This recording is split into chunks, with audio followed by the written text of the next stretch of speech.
In this hand, you have Queen 8 offsuit on the button with 90 big blinds. You're in a $95 super satellite. You're a ways away from anything ICM wise mattering. So just try to get the chips. Here, let's go ahead and raise. I think a lot of you would be raising here pre-flop. Small blind calls you.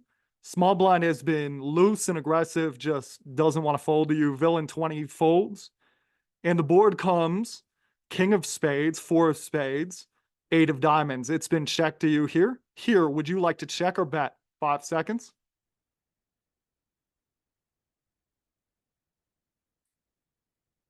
All right, that's time.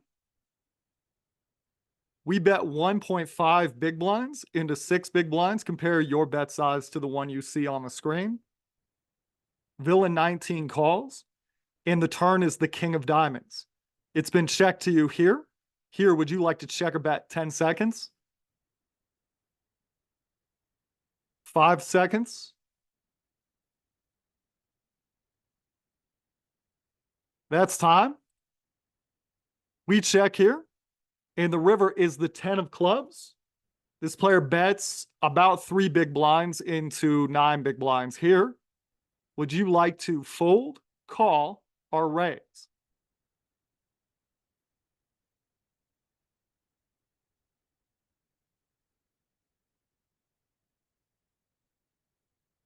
Okay, that's time.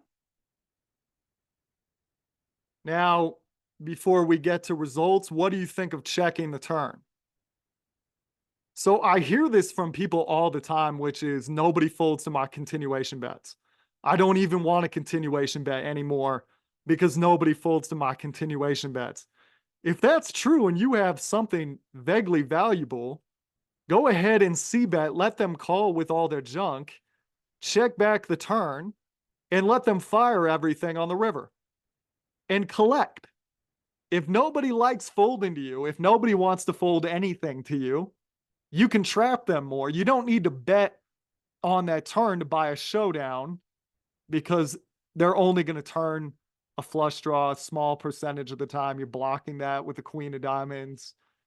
It's a little less likely they have a king when the king pairs on the turn, but there's not a ton of hands for villain 19 to have. They have a spade draw, they have an 8, or they have a 4, and you have one of the 8s.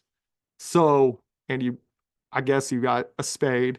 So just because we assume this person just never wants to fold to us, and there's not that many hands for them to have on the turn, this is way different than if, well, this looks like this person had a really wide open range, but let's say the big blind calls us and we have top pair with a better kicker. Now there's a lot of inferior top pairs that could call us second pairs and third pairs, since we're really only targeting third pairs that are not that likely and second pairs.